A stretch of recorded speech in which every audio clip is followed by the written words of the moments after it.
அண்ணா பல்கலைக்கழக மாணவி பாலியல் வன்கொடுமை வழக்கில் மே 28ஆம் தேதி சென்னை மகளிர் நீதிமன்றம் தீர்ப்பு வழங்கப்படுவதாக அறிவிக்கப்பட்டுள்ளது. கூடுதல் விவரங்களை வழங்குகிறார் செய்தியாளர் ஆனந்த்.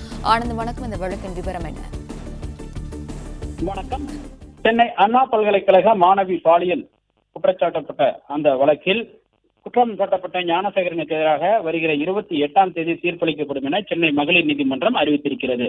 சென்னை அண்ணா பல்கலைக்கழகத்தில் மாணவி பாலியல் வழக்கில் ஞானசேகரன் என்பவர் கடந்த ஆண்டு டிசம்பர் மாதம் கைது செய்யப்பட்டார். இந்த நிலையில் உயர்நீதிமன்ற உத்தரவின் அடிப்படையில் இந்த வழக்கை சிறப்பு புலனாய்வு குழு விசாரித்தது. அதில் ஞானசேகரனுக்கு எதிராக சென்னை மகளிர் நீதிமன்றத்தில் கடந்த மார்ச் மாதம் குற்றப்பத்திரிகையை காவல்துறை தாக்கல் செய்தது. இந்த நிலையில் தனக்கு எதிராக கூறப்படுகிற குற்றச்சாட்டுகள் அனைத்தும் தவறானது எனவும் வழக்கிலிருந்து விடுவிக்க வேண்டும் என கோரி அவர் சார்பில் தாக்கல் செய்யப்பட்ட மனுவை கடந்த மார்ச் மாதமே சென்னை மகளிர் நீதிமன்றம் தள்ளுபடி செய்தது. இதைத் தொடர்ந்து இந்த வழக்கில் குற்றச்சாட்டு பதிவு செய்யப்பட்டு ஞானசேகரனுக்கு எதிராக விசாரணை நடைபெற்று வந்தது. இந்த வழக்கில் மார்ச் மாதம் தொடங்கிய குற்றச்சாட்டு பதிவுக்கு பிறகு சுமார் 2 மாதங்களுக்குள் அனைத்து குற்றச்சாட்டுகள் பதிவு செய்யப்பட்டும் சாட்சி விசாரணை மற்றும் குறுக்கு விசாரணைகள் அனைத்தும் முடிவடைந்து வழக்கின் தீர்ப்பை மகளிர் நீதிமன்ற நீதிபதி ராஜலட்சுமி தள்ளி வைத்திருக்கிறார். இந்த வழக்கில் வருகிற 28ஆம் தேதி தீர்ப்பளிக்கப்படும் என சென்னை மகளிர் நீதிமன்ற நீதிபதி ராஜலட்சுமி அறிவித்திருக்கின்றார்.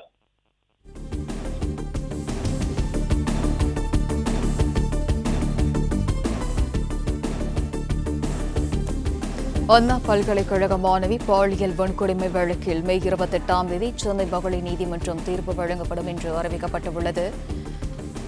மேலும் விவரங்களை வழங்குகிறார் செய்தியாளர் ஆனந்த். வணக்கம். மேலும் விவரங்களை பதிவு பண்ணலாம். இந்த வழக்கை பொறுத்தவரை கடந்த ஆண்டு டிசம்பர் மாதம் ஞானசேகரன் கைது செய்யப்பட்டார். முதலில் இந்த வழக்கை கோட்டூர்புரம் காவல் நிலையத்தில் விசாரிக்கப்பட்டது. பின்னர் இந்த வழக்கை சிறப்பு புலனாய்வு குழு விசாரணைக்கு மாற்றி சென்னை உயர்நீதிமன்றம் உத்தரவிட்டது. அதன் அடிப்படையில் இந்த வழக்கினுடைய விசாரணையை சிறப்பு புலனாய்வு குழு விசாரித்து வருகிறது. இந்த குழு தன்னுடைய குற்றப்பத்திரிகையை கடந்த மார்ச் மாதம் சென்னை அள்ளிக்குளத்தில் உள்ள மகளிர் நீதிமன்றத்தில் தாக்கல் செய்தது. பின்னர் இந்த வழக்கினுடைய விசாரணை மகளிர் நீதிமன்றத்தில் நடைபெற்று வந்தது. மகளிர் நீதிமன்ற நீதிபதி விடுப்பு என்பதால் அவருக்கு பதிலாக சென்னை போஸ்கோ வழக்குகளை விசாரித்து வரும் நீதிமன்றத்தின் நீதிபதி ராஜலட்சுமி பொறுப்பு நீதிபதியாக இருந்து இந்த வழக்கின் குற்றச்சாட்டு பதிவை மேற்கொண்டார். இந்த வழக்கில் ஏற்கனவே ஒரே குற்றவாளியாக ஞானசேகரன் மட்டும்தான் இந்த வழக்கின் ஒரே குற்றம் சாட்டப்பட்டவராக அறிவித்து காவல்துறை அவருக்கு எதிராக மட்டும் குற்றப்பத்திரிகையை நீதிமன்றத்தில் தாக்கல் செய்தது. கடந்த மார்ச் மாதம் தாக்கல் செய்யப்பட்ட இந்த குற்றப்பத்திரிகையில் ஞானசேகரன் மீதான குற்றச்சாட்டுகள் அனைத்தும் சந்தேகத்திற்கிடமின்றி நிரூபிக்கப்பட்டிருப்பதாகவும் அவர்தான் இந்த குற்றங்களை செய்திருக்கிறார் எனவும் எனவே அவருக்கு அதிகபட்ச தண்டனை வழங்க வேண்டும் எனவும் குற்றப்பத்திரிகையில் காவல்துறை தரப்பில் தெரிவிக்கப்பட்டிருந்தது. மேலும் இந்த குற்றப்பத்திரிகையில் ஞானசேகரனை தவிர வேறு யார் பெயரும் குறிப்பிடப்படவில்லை.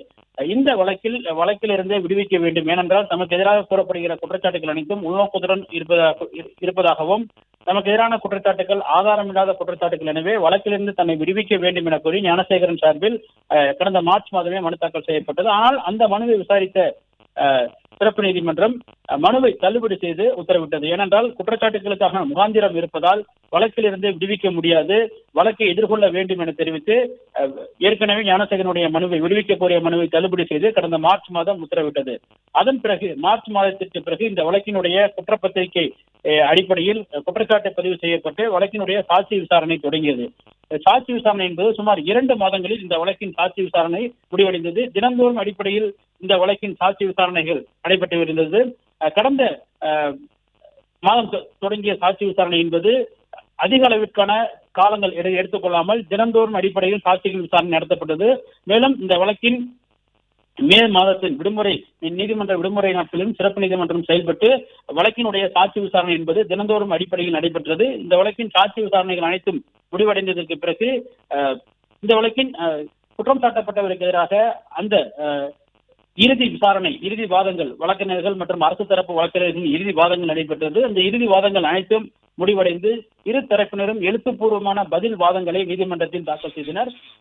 இதைத் தொடர்ந்து வழக்கினுடைய தீர்ப்பை வருகிற 28ஆம் தேதி அறிவிப்பதாக நீதிபதி ராஜலட்சுமி அறிவித்திருக்கின்றார்.